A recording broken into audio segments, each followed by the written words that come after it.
Sustainability leaders often refer to themselves as generalists. To be honest, I don't think that even begins to cover what we actually do. We are literally the Swiss Army knives of an organization. One day we're doing marketing and comms, PR management, events even.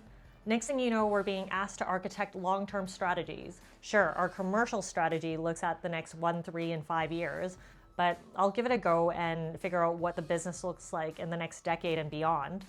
Next thing you know, we're being pushed into operations, optimizations, and overnight we've had to become regulatory risk and data experts.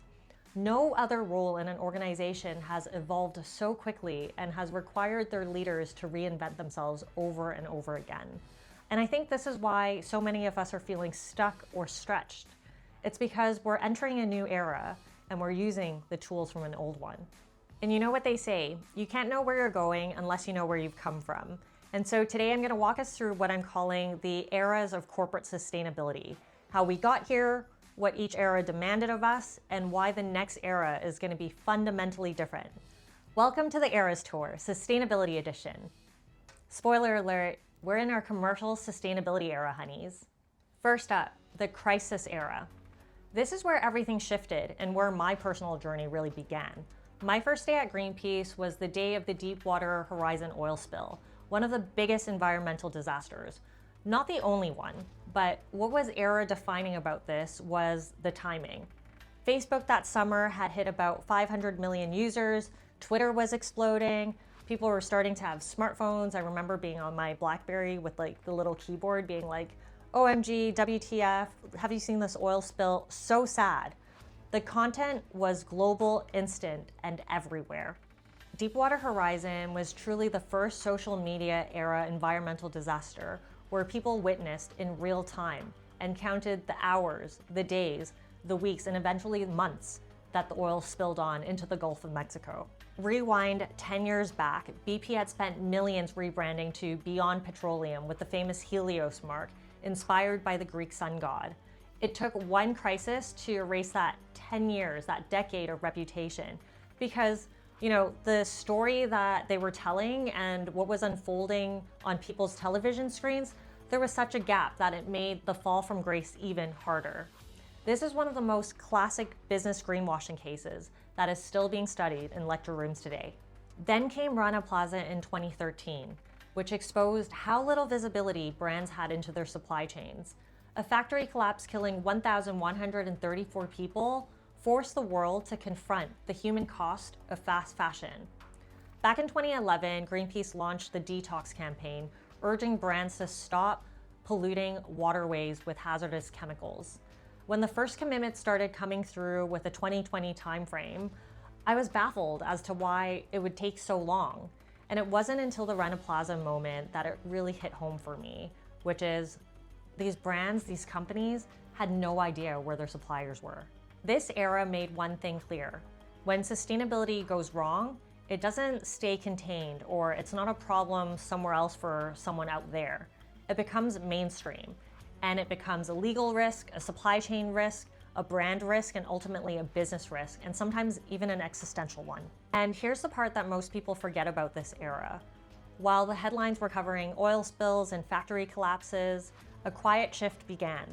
Early ESG investors started to experiment with things like negative screening, proxy voting, and the very early iterations of EU disclosure directives started to take form. It wasn't really the ESG machine that we know of today, but if you look back, that's where that Easter egg was planted. Next came the CSR era, corporate social responsibility.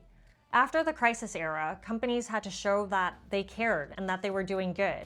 Welcome to the CSR era, a time that was defined by philanthropy, volunteering, community investment, charitable giving, those glossy impact reports with smiling employees and beneficiaries. It wasn't bad.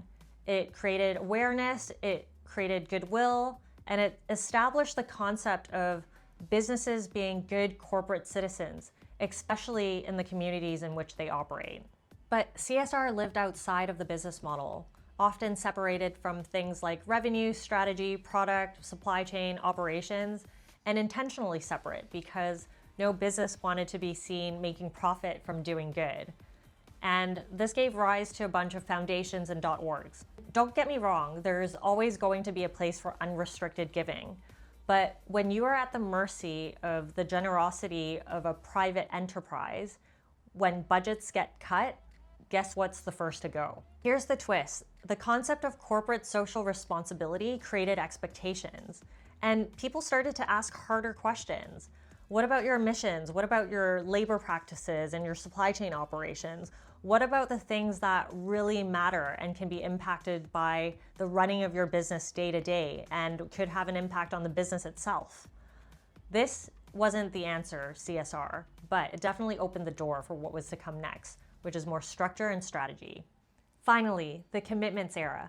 This was the golden age of sustainability strategy, where the field really started to grow up, where I really started to grow up, where many of us built our careers. And yes, there was a lot more structure being introduced, but it was also a time of high ambition and creativity. Yes, there were materiality assessments starting to appear, stakeholder mapping, voluntary reporting, governance, working groups, alignment to the UN Sustainable Development Goals.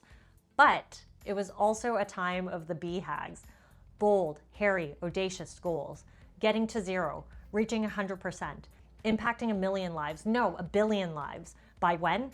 2020? Multiples of 5? Who knows? Companies did not yet know exactly how they were going to deliver, but that wasn't exactly the point. It was around mobilization and getting folks on that journey.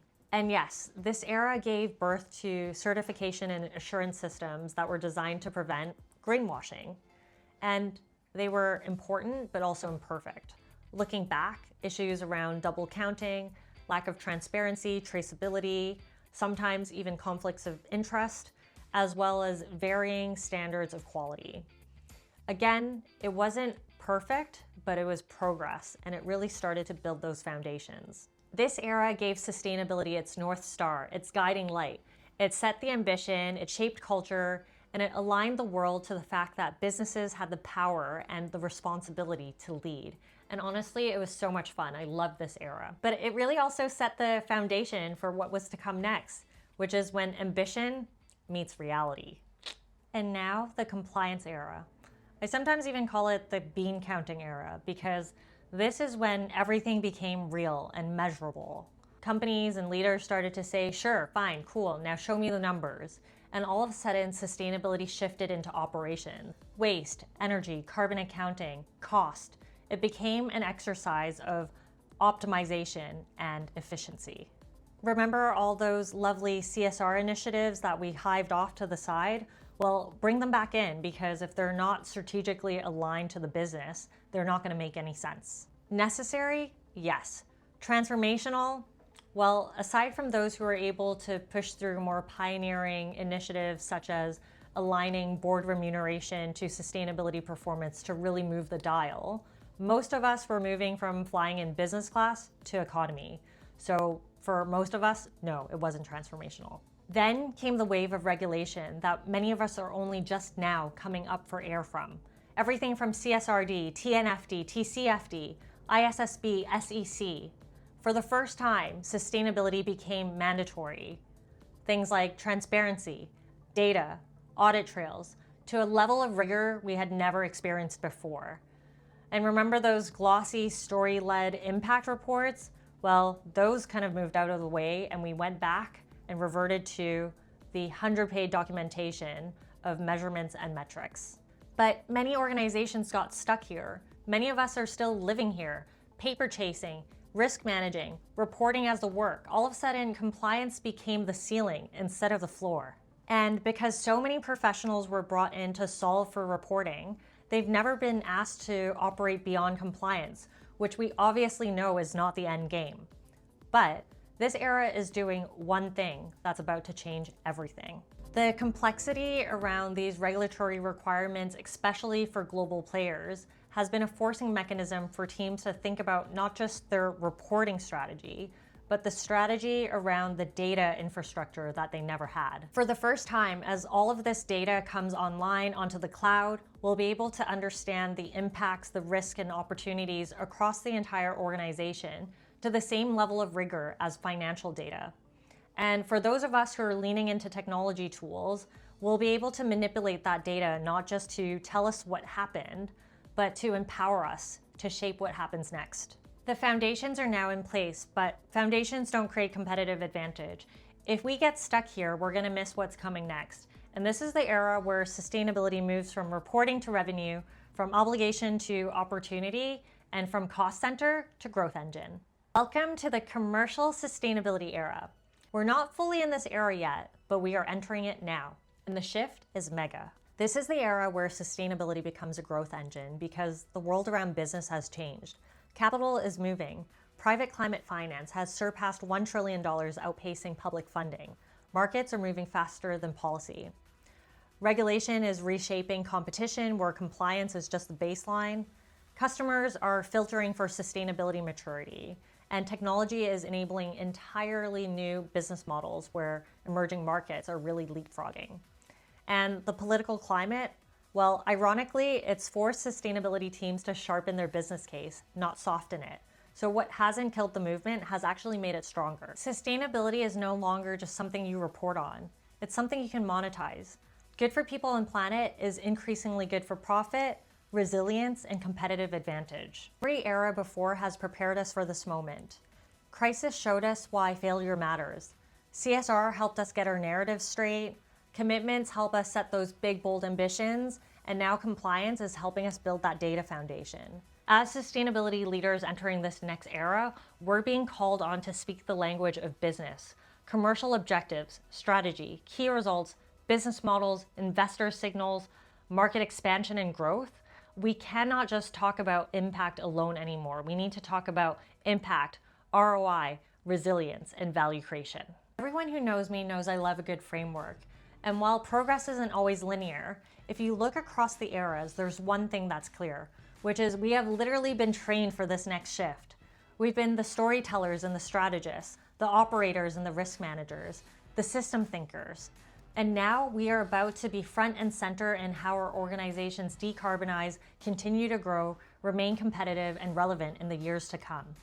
Sustainability is at a moment where we are moving from being the team that reports on the numbers to the team that shapes and steers them.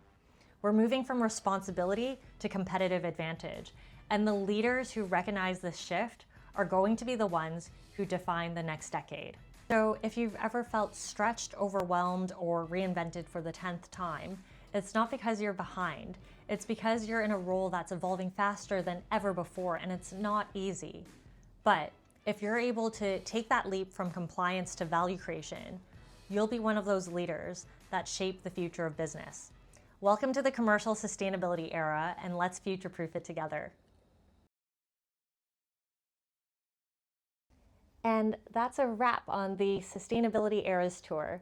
It was super fun taking a trip down memory lane, and I'm sure you've all had your own journeys on sustainability through your lived experiences.